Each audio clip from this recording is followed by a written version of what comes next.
Welcome to the Nutrition Science Podcast, where we help you cut through the noise and make informed, science-based decisions about nutrition and your health. How's it going, everyone? Welcome back to another episode of the Nutrition Science Podcast. I'm your host, Dr. Adrian Chavez, and in this episode, we are going to be discussing processed foods. So what we're going to do is we're going to define what processed foods mean. We're going to discuss the different levels of processing and the different classifications for processed food, going from unprocessed food to minimally processed food to ultra processed food. We'll discuss what all of those mean. And then we'll discuss the research on the relationship between processed food consumption and health outcomes. So we'll discuss what that looks like, what the studies show, and what that actually means for your health. Do we need to avoid processed foods? Is this something that we really need to pay attention to in terms of our total consumption?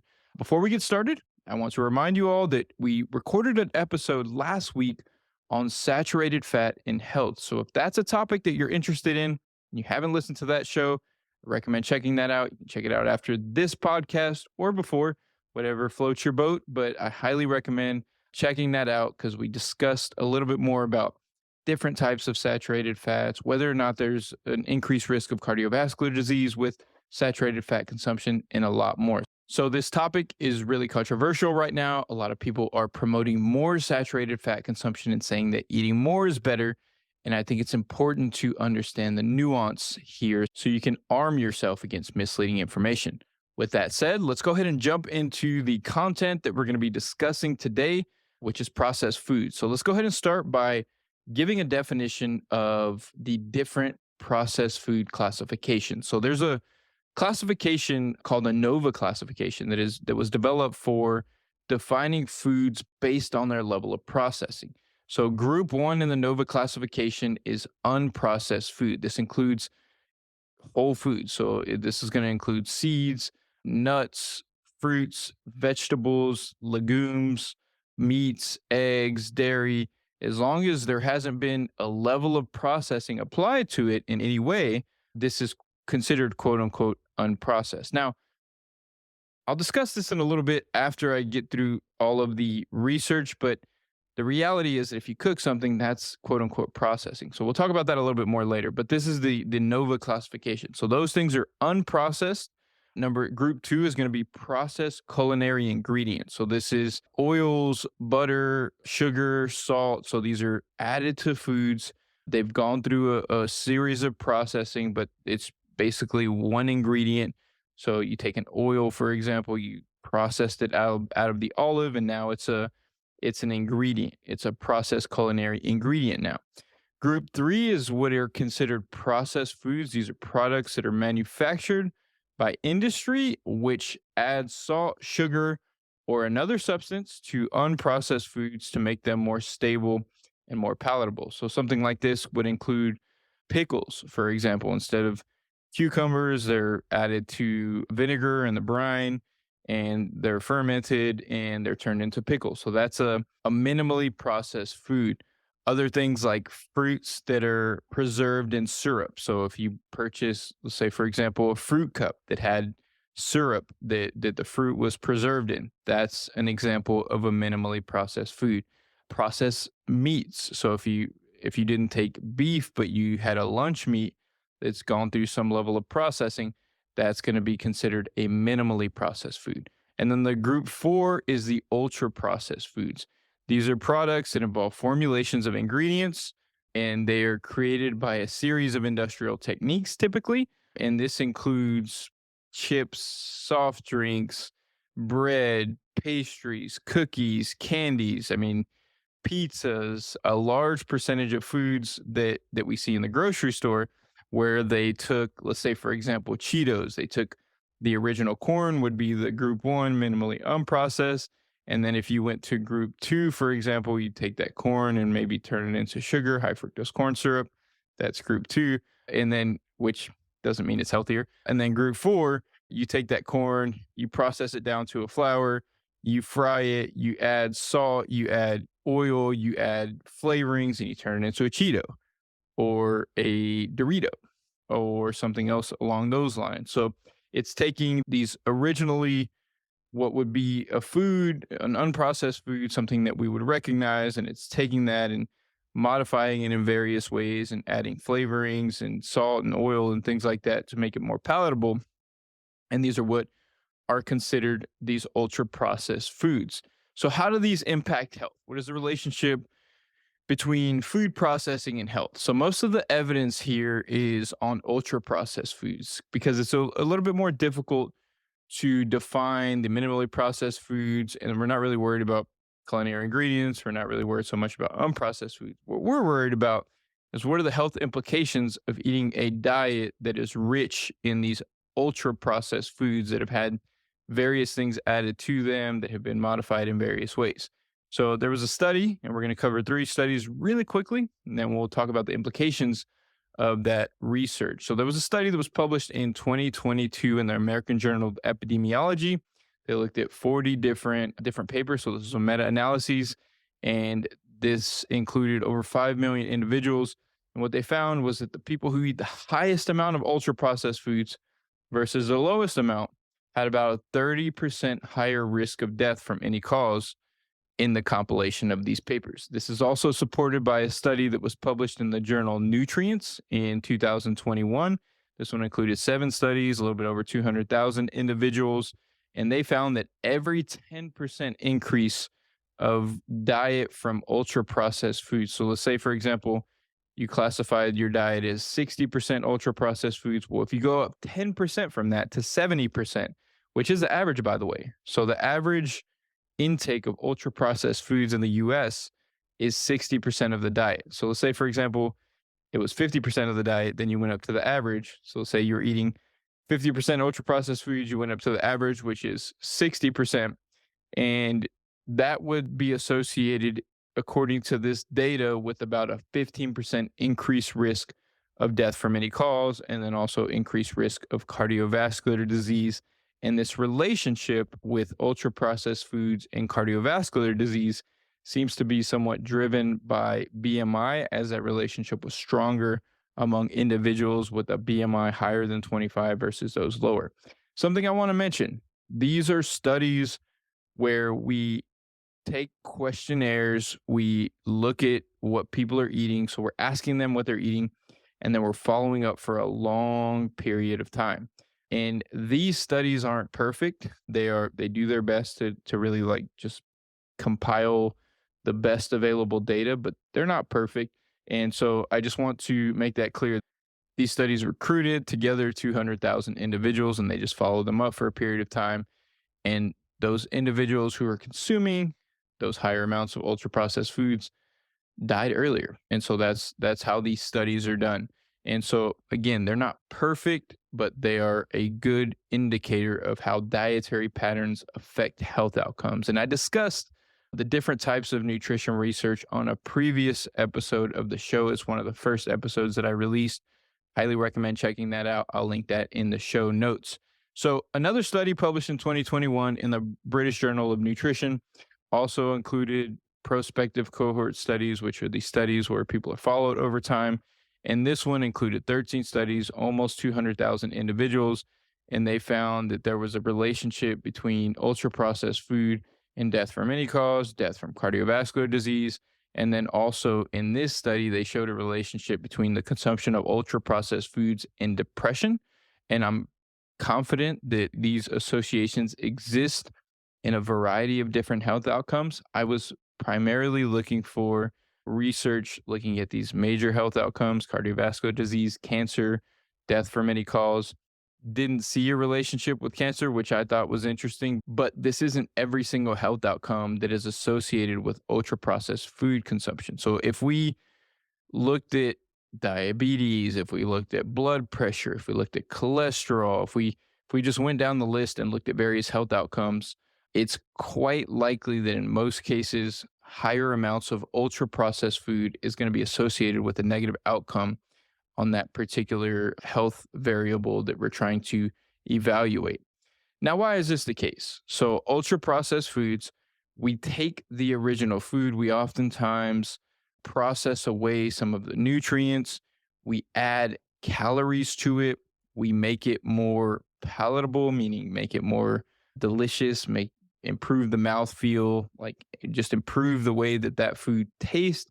The experience of eating that food is improved in every way through these processing methods. So every company that produces these ultra processed foods, like for example, the Frito-Lay company that produces Cheetos, they have really talented chefs and food scientists who are putting together these foods and doing everything they can to make them as delicious as possible and sell as much of this product as possible. And that is how these foods are developed. So oftentimes when we consume them, they're developed strictly to sell product. And we purchase food largely based on taste, cost, and convenience. And an ultra processed food is going to taste good.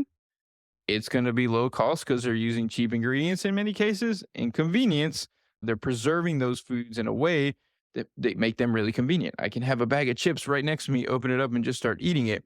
And I can pay, very small amount for those chips, although those amounts are increasing with inflation, but I can pay a pretty small amount for those chips and just eat it right here. And the taste is good, cost is low, super convenient.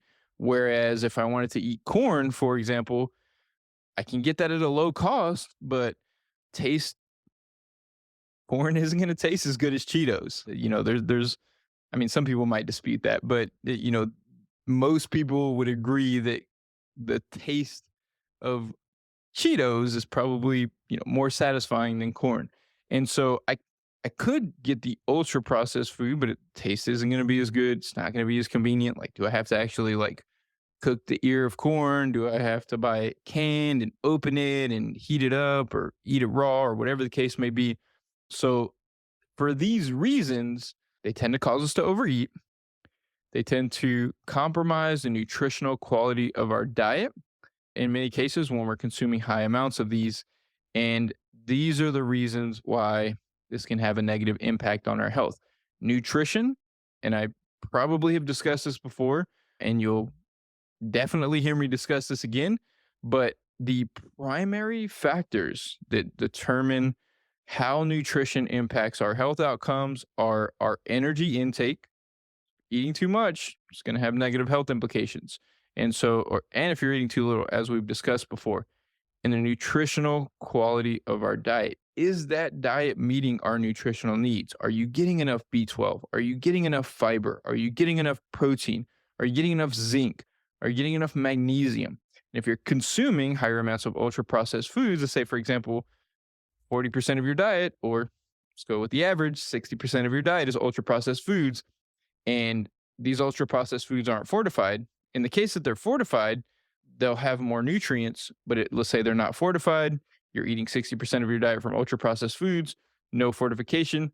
Your nutrient intake of magnesium, of potassium, of various nutrients that are incredibly important for health are likely going to be very low because potassium is found in fruits and vegetables. Magnesium is found in fruits and vegetables. Zinc is found in meat products and to a lesser extent like beans and legumes. And if you're not consuming these foods because you're having Cheetos, what Cheetos isn't going to really have the amounts of these micronutrients that a whole food will have. And so when you consume more of your diet from these foods, it compromises the quality of your diet and you're getting less antioxidant nutrients and you're more prone to overeat.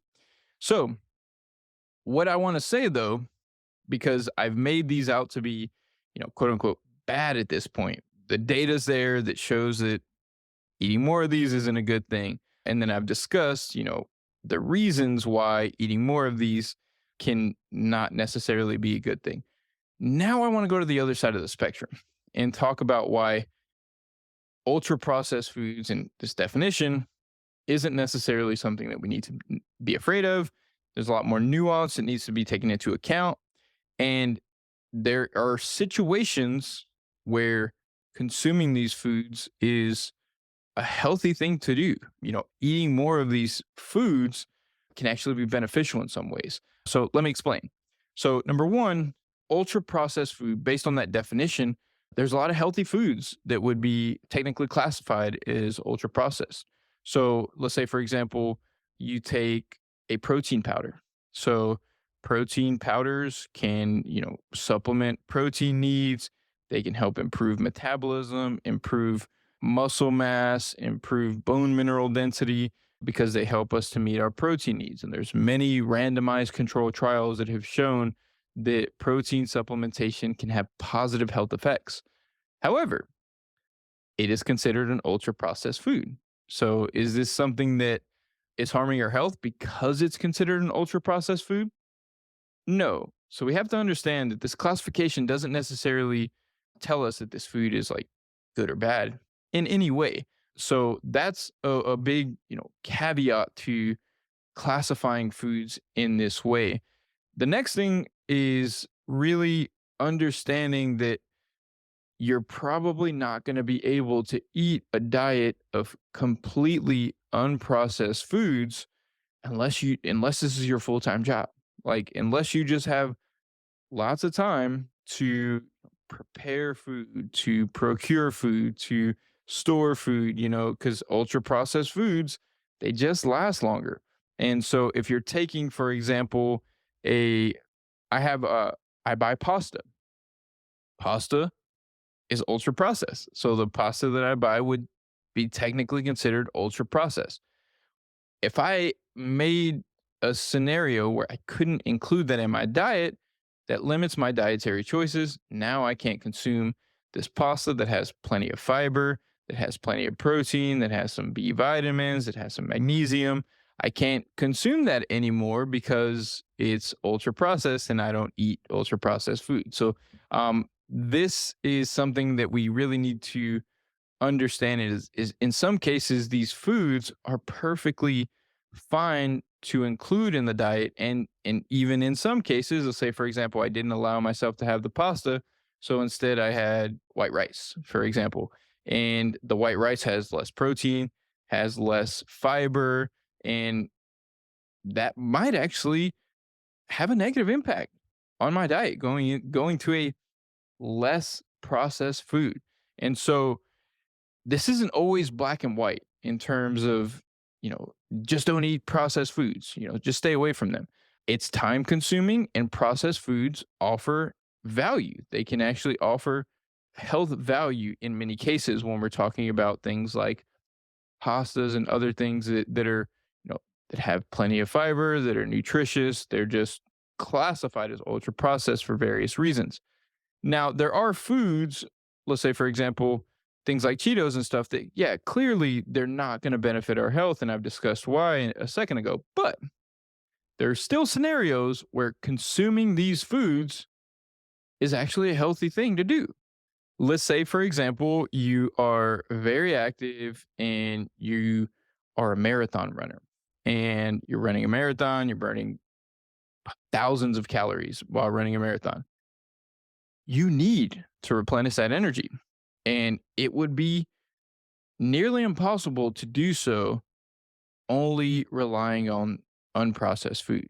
You would be too full before you would get to that level. So there are cases, specifically mainly in like individuals who are more active, who have higher energy needs, where they're almost essential to be including some of these higher energy dense foods in order to be able to meet your nutrient needs. The other side of the coin is there's value to enjoying your food. So let's say for example you were having a sandwich for lunch, you put a bunch of veggies on there, you had some lean protein on there, you had some high fiber whole wheat bread, you had a serving of fruit with it, and it was just a well balanced lunch overall, and then you added a small serving of Cheetos, for example, and that just made you enjoy the meal so much more. That can help to support healthier choices. And I'm not necessarily saying, okay, eat Cheetos is better for you, but as I mentioned earlier, primary things when it comes to our nutrition are energy intake and making sure that we're eating the right amount of nutrients. And if including certain ultra processed foods that aren't very nutritious into your diet helps with sustainability, it helps with satisfaction, it helps with enjoyment, and it helps you to stay on track while eating a diet that is nutritious, that is appropriate for your energy needs. Then they're serving a positive role. Let's say, for example, you had a salad and you really enjoyed croutons on your salad, and the salad just wasn't the same without croutons for you. Adding these croutons, these ultra processed croutons, helps you eat the salad more consistently. That is serving a positive role. So this is where nuance comes in with these topics is, there's a lot of people that say just avoid all processed food. And the reality is that number one, that's unrealistic for many people just because you have to prepare everything from scratch. Otherwise, if you avoid all processed food, you have to prepare everything you eat from scratch. And that's great. That's idealistic. It sounds great. And many, people who promote that's their full-time job. Many people who promote that either have a chef or they have the means to for someone else to cook for them, or this is all they're doing. They're a fitness coach and they're training a couple clients and spending their entire life around what they eat in their exercise habits, or they're a nutrition coach and their entire life is centered around what they eat. And this is unrealistic for the average person though. And this is where I'm bothered when people demonize processed foods in that way and make people believe that this is a black and white thing where, processed foods are bad. You have to eat unprocessed foods. This puts people in a box that's limits your nutritional choices and may actually lead to, poor health choices or poor health over the long term because maybe one, you just feel overwhelmed and you can't stick to it. You don't enjoy the diet when you're doing that.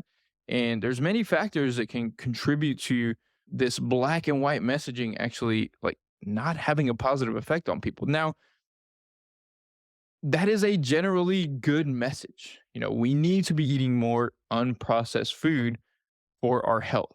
As a society, consuming 60% of our diet from ultra processed food is not serving us. And it would be ideal for that to be significantly less. I'm not going to name a percentage because the actual percentage doesn't matter. What matters is that our dietary choices are meeting our energy needs and providing the nutrition that we need. And on a population level, it's generally not the case. Most people are overweight because they're consuming too much energy and calories, and nutrient deficiencies and nutrient insufficiencies and intake of various nutrients is very low in the United States. Almost no one meets the potassium recommendations. Almost no one meets vitamin K recommendations, which is so easy. Like all you have to do is consume like a half serving of spinach every day to meet your vitamin K needs, or anything green. If you consume a serving of anything green, you can almost guarantee that you're going to meet your daily vitamin K needs. And I think it's like 90% of the population is not meeting vitamin K needs. Like, and this is a consequence of the fact that our food supply and our food environment is dominated, completely dominated by these ultra processed foods. And so we have created a situation where these foods are ubiquitously available. They are cheap, convenient, delicious, and it can be challenging to not consume high amounts of these. So I do think that it's a good guidance for most people. If your consumption right now, 60% of your diet is ultra processed foods, and you're eating chips and cookies and candies and crackers and white bread with no fiber and things like that, there's massive value in substituting some of those foods for fruits, vegetables, nuts, seeds, legumes, and eggs and dairy. Actually, dairy is considered processed though because it goes through pasteurization, and sometimes they add like vitamin D to it and calcium to it and other things. Actually, they don't add calcium to. I was thinking almond milk, but sometimes they add other nutrients to it, and that makes it ultra processed. So again, these are not black and white classifications, and it really, although I think that is generally that guidance comes in good faith when people say, avoid processed food, because that's what I hear a lot. avoid processed food, stay away from processed food, don't eat processed food, don't eat anything our ancestors didn't eat.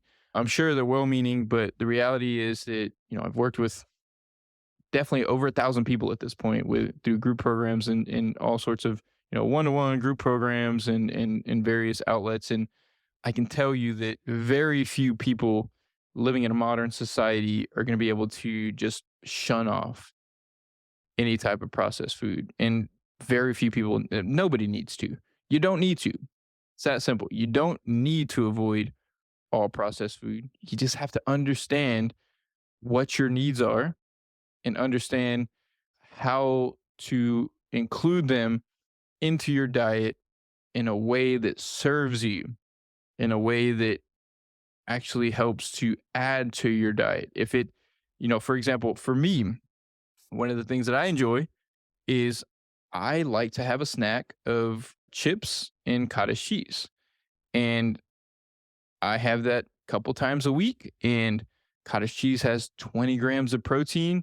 The chips, it's ultra processed. Sometimes I just pick different ones sometimes. It's ultra processed food, but it helps me meet my protein needs. It satisfies me in between meals. It helps me satisfy that craving for like the crunchy, salty chips type thing. Because if I never ate that, or if I didn't, have that snack and I wasn't intentional about that, and maybe I get around chips and I eat a whole bunch because it's something that's I never allow myself to have, and it's incredibly delicious. Not everyone does this, but for many of us, restriction is the underlying cause of binging.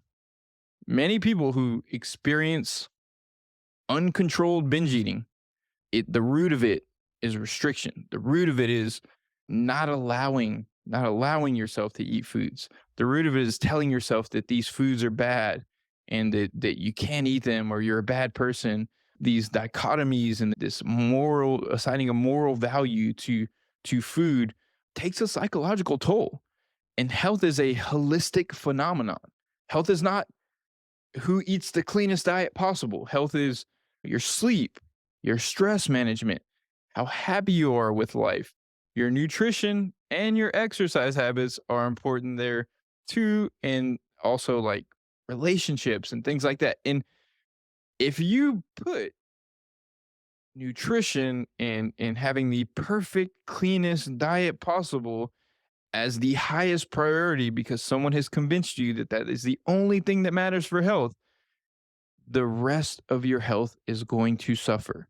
I can almost guarantee that your relationships are going to be impacted. Your physical activity levels are going to be impacted because maybe you're spending so much time preparing food. Your sleep may be impacted. Your stress may be impacted because I've never met anyone who approaches nutrition in that way who isn't anxious about it. And if you're coming from a food from a place of anxiety, of you get invited to a friend's dinner and you're worried about what food's going to be there and you're anxious about, having to eat foods that don't fit your unprocessed food, approach, that's going to have a negative impact on your health. And I'm speaking from experience here because when I was in my 20s, I I tried to eat no processed food for like a large percentage of like my early 20s where I was like, I'm not going to be eating, these processed foods. I'm going to do everything to, eat almost completely unprocessed foods. And I did. I couldn't really meet my nutrient needs very well in terms of energy.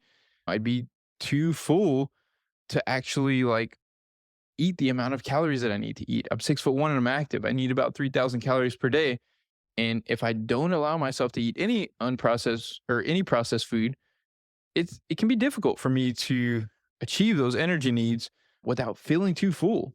And so I was on that boat for quite a while. And that's why I can, sometimes speak from this stuff from my own personal experience and then also from the many clients that I've worked with is causing really creating that dichotomy in your mind is not helpful.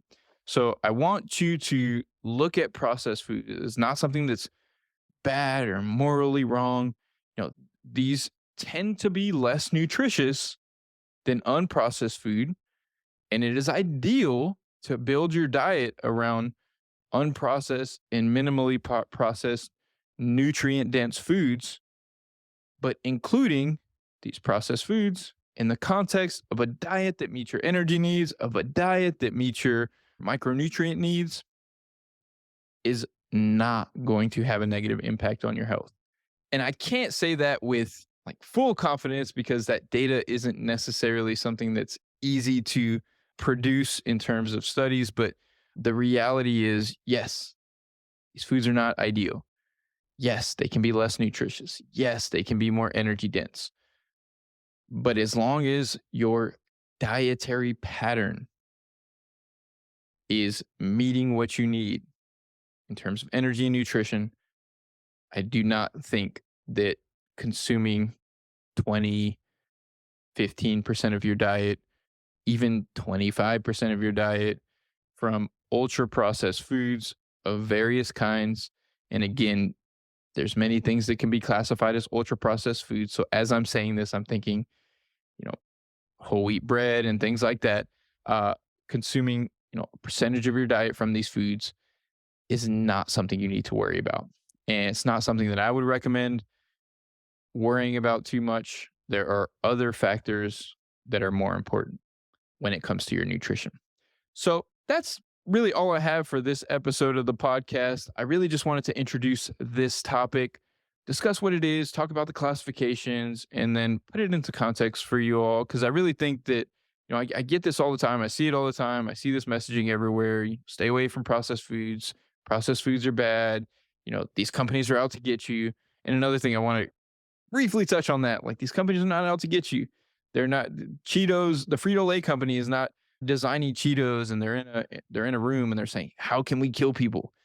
Not at all. They're trying to sell product, and they have done a really good job of creating foods that just cause us to want to eat lots of them. And so, if you find yourself, in that scenario where a food, you have no control around the food, go back to what I said earlier. Maybe it's because you don't allow yourself it. And if you allowed yourself it more, you would likely binge less, but also just be mindful, of your own tendencies.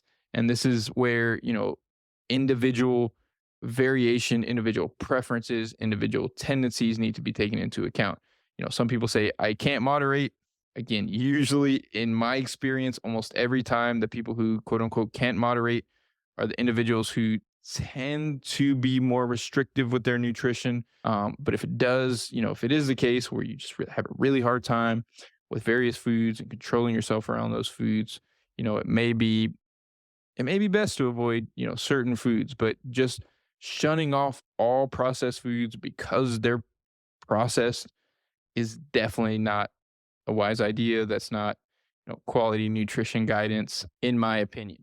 All right. So thank you all for tuning in to another episode of the Nutrition Science Podcast. If you have not left a review already and you're enjoying the show, I would really appreciate it if you would leave a review on Spotify or Apple or wherever you listen to the show. Thanks again. I hope you all have a great week, and we will talk soon.